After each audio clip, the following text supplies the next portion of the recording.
I've been the overnight security at the Adler Planetarium for about 3 years now. The job is exactly what you'd think it is. Walk the loops, check the doors, sit in the office, drink coffee that goes cold before I finish it, walk the loops again, 6 hours of quiet, 2 hours of paperwork, repeat. In January 2023, we had one of those weeks where the lake freezes right up against Solidarity Drive, and the wind coming off it feels like it's cutting through your jacket, even inside the building.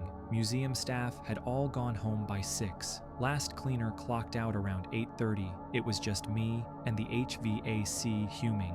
My rounds always end in the Granger Sky Theater. That's the big dome, the one people mean when they say planetarium. It's an 18-meter dome with a Zeiss Universarium Mark 9 in the center pit and a bunch of digital projectors around the edges. My checklist has one line for that room: confirm Zeiss powered down. I check the projector switch, I check the equipment rack in the back, I check the temperature on the main lens housing with the back of my hand. Off, cool, done. I do this at 11 and again at 3.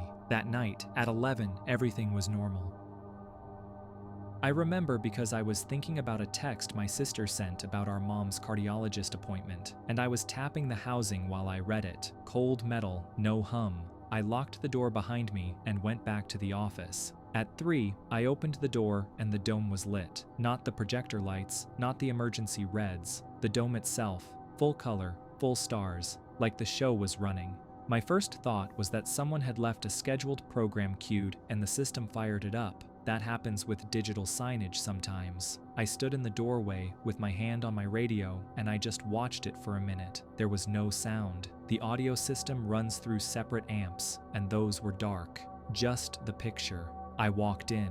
The Zeiss was where I left it. I put my hand on the housing, still cold, not recently on and cooling, cold like it had been sitting in a room at 68 degrees for hours. I checked the rack in the back. All the digital projectors were off at the wall, little green standby lights, nothing running. The main computer was in sleep mode. I moved the mouse. It asked for a password. I looked up again. The stars didn't move. That was the first thing I noticed. In a normal show, there's always some drift, some slow rotation, or you're flying somewhere, or it's a time lapse. This was still, like a photograph projected onto the dome. The second thing I noticed was that I didn't recognize any of it. I'm not an astronomer, I want to be clear about that. But you work in a planetarium long enough, you learn the shapes. Orion, Ursa Major, the Pleiades cluster, the Milky Way band. There's a certain arrangement your eye gets used to seeing above you in this room because they run the current Chicago sky demo about 6 times a day, and I've walked through it hundreds of times. None of it was there. The band was in the wrong place. There was a bright cluster near where Orion should have been, but it wasn't Orion. It was too tight, too many stars in a wedge shape.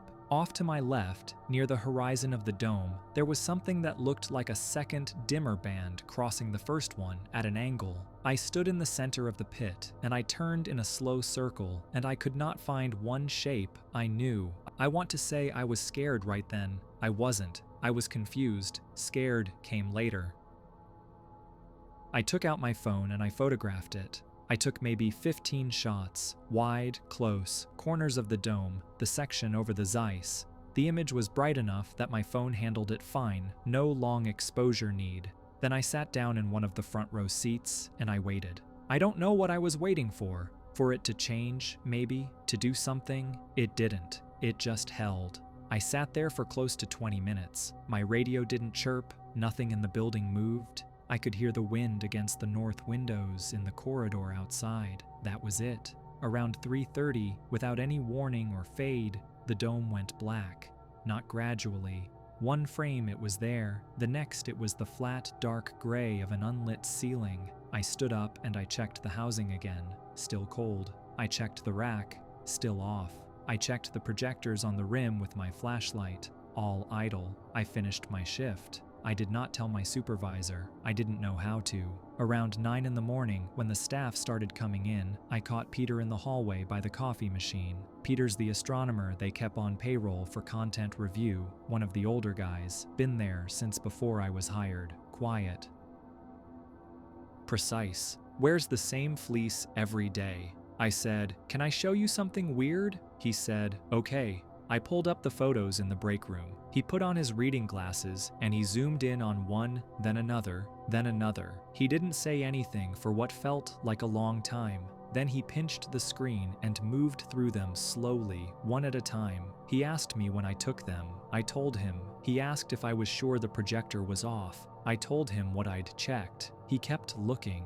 Finally, he set the phone down on the table, very carefully, screen up, and he looked at me over his glasses. "This is a real sky," he said. I asked him what he meant. He said the stars in the image were real stars. He said he recognized a few of them by their relative positions once he'd worked out the frame, but the geometry was wrong for anywhere on Earth. Not a rotation, not a season, not a hemisphere. He said the coordinates would put the observer somewhere else. He wasn't ready to say where. He said someone had calculated it. Someone had built this image on purpose from real catalog data, from a vantage point we don't have. He asked if he could keep the photos.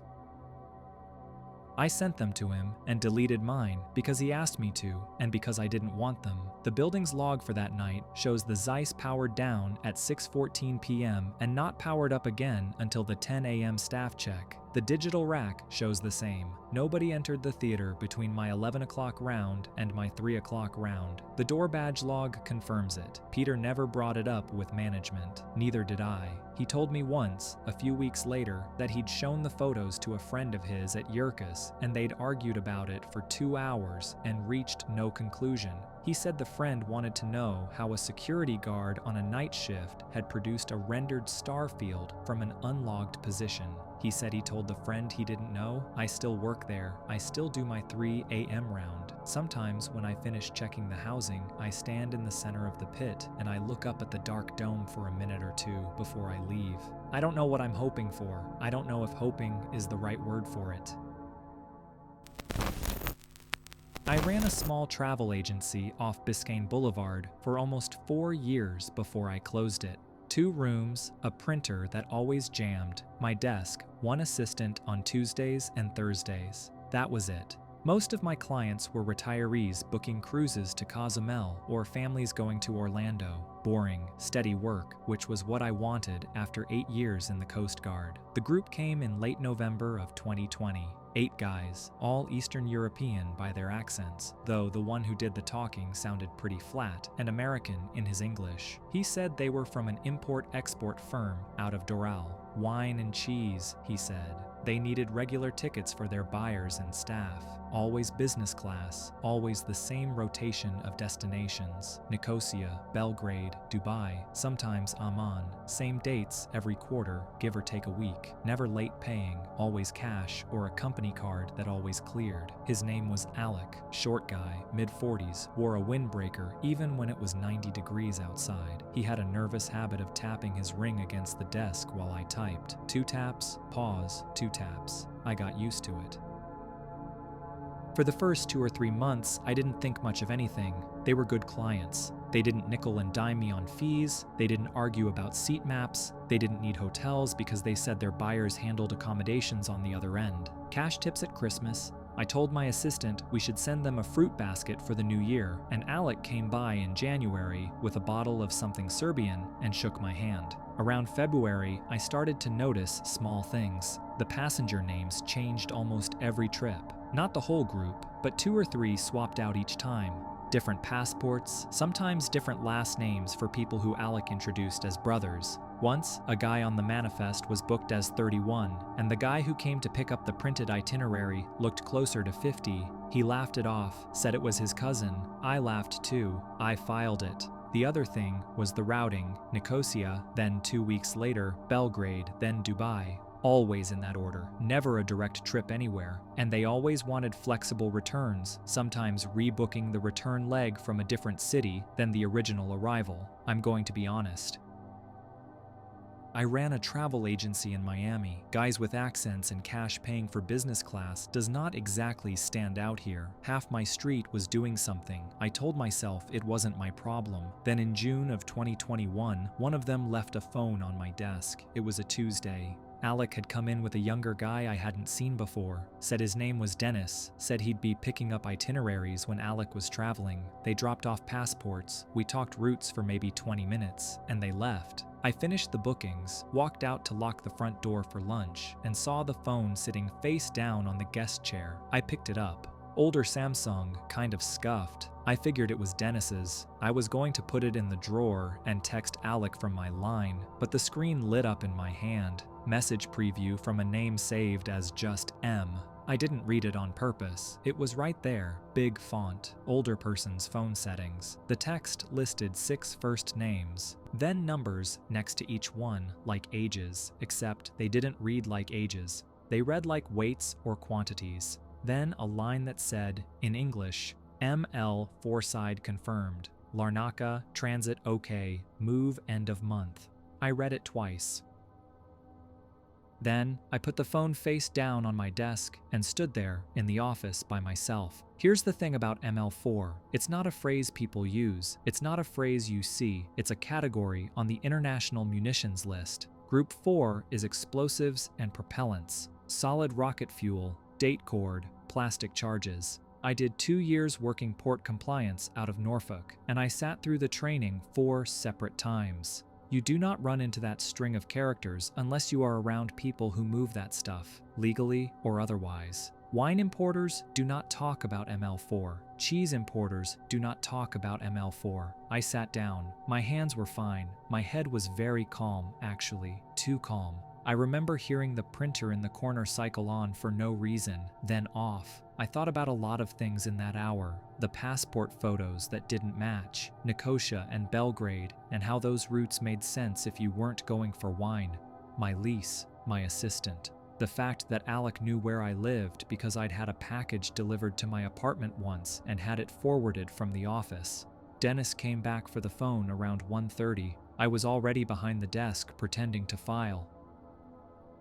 I told him I'd found it on the chair after they left. He said thanks, very casual, and then he asked if I had opened it. Not, did you see anything? He said, you didn't open it, right? With a small smile. I told him the truth, which was that I hadn't touched it after picking it up off the chair. I said the battery was probably dead anyway. He looked at me for maybe 2 seconds longer than he need to. Then he laughed and said something about Alec being scatterbrained, and he walked out. I closed the office at 4. I sat in my car in the lot behind the building for a long time before I drove home. I didn't take the highway. I took surface streets, and I checked my mirrors more than I ever had in my life. For 2 days, I didn't do anything. I went to work. I processed a honeymoon booking for a couple going to St. Lucia. I ate lunch at the same Cuban place I always ate at. On the second night, I sat down at my kitchen table with my laptop and opened the Interpol tip form on their public site. I typed out what I had, the company name Alec had given me, the routing, the names on the manifests I could remember, the 3 letters, and the number. I hit submit. I closed the laptop. I did not tell anyone. They booked one more round with me in July. I ran the tickets exactly the way I always had. My hands did not shake. Alec asked if everything was fine, and I said the printer was giving me trouble, which was true. He nodded. He tapped his ring on the desk. 2 taps, pause, 2 taps. He paid in cash. I never heard from Interpol. Nobody called me. Nobody came to the office. I honestly figured the tip had gone into a folder somewhere and died there. In October, I saw a news item on my phone at a traffic light on 27th Avenue. Joint operation, multiple countries, arms shipments intercepted in the Eastern Mediterranean, several arrests in Cyprus and Serbia. The article was 2 paragraphs. It didn't have a lot of names, but the port they mentioned was one of the ports my clients had been routing through for 8 months. I got home that night, sat on the floor of my kitchen with the light off, and I called my landlord in the morning about breaking the lease. I closed the agency by the end of November, told my assistant it was a family thing. I sold the desks and the printer to another agency in Kendall for almost nothing. I moved out of the apartment 2 weeks later. I work in insurance now, different city. I don't book travel for people. I don't fly through Larnaca. I don't answer numbers I don't recognize. I don't know if any of what I sent in mattered. I don't know if Alec and Dennis are in a cell somewhere or sitting in a different office in Doral right now, tapping a ring on somebody else's desk. I try not to think about it, but every so often, when I see a news alert about a seizure somewhere I used to book flights to, I check the date and I count backwards, and I wonder if that one was ours. The email came in on a Tuesday, around 1 in the morning, which was my usual window. I do web development contract work out of a spare room in my apartment off Piedmont, up in the Morningside area of Atlanta. Small businesses mostly, nothing glamorous. The reason I bring up the time is that anyone sending a First Touch business email at 1 a.m. is either desperate or already knows I'll be awake to read it. This one knew. The subject line said, "Website rebuild, referred by Marcus at Landry Group." Marcus is real. Landry is real. I built their landing page back in February, so my finger was already moving toward the reply button before I'd even finished reading. The company called itself Ridgeline Strategy Consulting, they said. They wanted a full site rebuild, 8 pages, CMS, a booking widget, a private client portal down the line. Budget was 30 grand, half up front. That is not a small business number in my world. That is a payoff 2 credit cards and breathe for 6 months number. The guy who signed the email went by Peter, not Pete. Peter, clean signature block, LinkedIn link, phone number with a 404 area code. I did the normal 5-minute check. LinkedIn had 200 connections, a decent headshot, 3 prior companies I couldn't easily verify, but which existed on paper. Fine, every third client I get looks like that.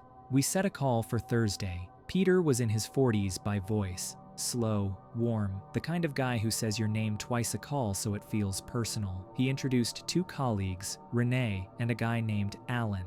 Renee was clipped, professional, sounded like she'd done 6 of these calls already that morning. Alan barely talked, which I appreciated. 3-person cals where everyone wants to prove they belong are a nightmare. They asked good questions, better than good. Peter asked about my staging environment. Renee asked whether I self-hosted or used a managed provider for client sites. Alan asked one question the whole call, and it was whether I did my own backups or trusted the host. I remember thinking, finally, clients who actually know what they're paying for. The advance hit my account Friday afternoon. $15,000 clean wire from a business account matching the company name. No hold, no red flag from my bank. Outside my window, the pollen was so thick that everything on the street had a yellow film on it, and my mood matched. Best week I'd had all year. I started work that weekend. The first thing that felt off was small. Renee sent me a Slack invite to their workspace Monday morning. In the welcome message, she said something like, "Figured this way, you don't have to switch tools mid-project, since I know you're already running 2 other Slacks." That is true. I do run 2 other Slacks. I'd never told her that. I brushed it off. Everyone in my line of work runs multiple Slacks. Wednesday, Peter dropped a comment in the shared doc at 11:47 p.m., right after I pushed a commit. Not a scheduled message, a live one, with a follow-up question. When I finally answered him, he wrote back, "Ha, knew you'd still be up. Night owls unite." Which, again, sure, it was almost midnight. Anyone could guess. Then Alan sent an email on Thursday afternoon that just said, "Good work wrapping Landry so cleanly last week." Peter said the handoff went smooth. I hadn't told anyone at Ridgeline that I'd finalized the Landry project. I hadn't posted anything. I hadn't updated my portfolio yet. The final invoice had gone out that Tuesday, and it was between me and Marcus. I stared at that email for maybe 20 minutes. Then I did what people do when something is wrong. I made it fit. Peter said he'd been referred by Marcus. Maybe Marcus had mentioned it. Maybe they were on a call together. It made a kind of sense if you didn't press too hard on it. I pressed later. Marcus, when I finally asked, didn't know Peter, had never heard of Ridgeline Strategy, hadn't referred anyone in months. That was Sunday.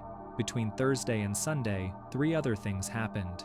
Friday, Renee asked, in a totally normal thread about scope, whether I wanted to do our next call in the morning, since your afternoons have been packed this week. My afternoons had been packed that week. 2 client calls and a dentist appointment. None of it was on any public calendar. Saturday, Peter sent a Loom video walking through some homepage feedback. About 4 minutes in, he said, casually, "And honestly, for the kind of neighborhood you're in, Morningside crowd, this aesthetic is going to land." He said it like he was complimenting the design, like he'd just made a small assumption. He had never asked where I lived. It wasn't on my invoices. My business address is a P.O. box in Buckhead. I paused the video, rewound it, played it 3 times. Still there, I could hear the traffic on my own street through the window while I listened to a stranger say the name of that street back to me through my headphones. Sunday morning, I opened the state corporation registry. Ridgeline Strategy LLC was registered on January 19th of that year, 3 months old. The registered agent was one of those national services that fronts for anybody with a credit card. The listed business address matched a building I knew, off Peachtree, that housed one of those virtual office companies. $200 a month gets you a lobby you've never seen, and a mail forwarding number. Peter's LinkedIn photo, when I ran it through a reverse image search, turned up on 2 stock photography sites. I sat at my desk for a long time after that. It was maybe 10 a.m., and the light in my office was completely normal. The AC was running, my coffee was next to my keyboard, and every single thing about the day was fine, except that a stranger who had paid me $15,000 knew my street. I have a friend from college. We'll call him D. He works threat intelligence for a firm in DC that mostly does defense contractor work. I called him. I told him everything.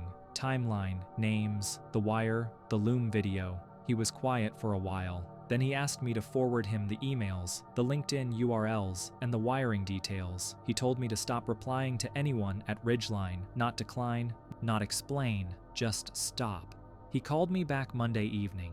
He said the company matched a pattern his team had been tracking for about 8 months. He wouldn't tell me much. He said the group ran shell consultancies as a front. They picked freelancers, contractors, sometimes small IT shops. They paid real money. They ran real projects for a few weeks. And they used that access to map the target's tools, hours, contacts, home network, physical routine. The website was never the point. I was the point. He wouldn't say what came after the mapping phase. He said his team had never actually watched it get that far because usually, by the time they identified a shell, the target had either gone dark or the group had moved on. He asked me 2 questions. Did I use my home network for client work? Yes. Was my home address associated with any of the domains I owned? He waited while I checked. 2 of them still had my old Wowies info from before I put on privacy protection. It had been public for about a year. I wired the $15,000 back Tuesday morning with a short note saying the project scope had changed on my end and I couldn't continue. No explanation, no apology. Peter replied within the hour, warm, understanding, said to keep in touch for future work. That is the part that stuck with me, not the surveillance, the tone of that reply, like nothing had happened, like the money coming back was fine because they'd already gotten what they came for. I packed a bag that afternoon and drove up to my aunt's place in Chattanooga, stayed almost a month, changed my router, my phone number, my P.O. box, moved apartments when I finally came back. D checked in a couple of times. Ridgeline Strategy still exists on paper. The website went live in June, built by somebody else. I've never opened it.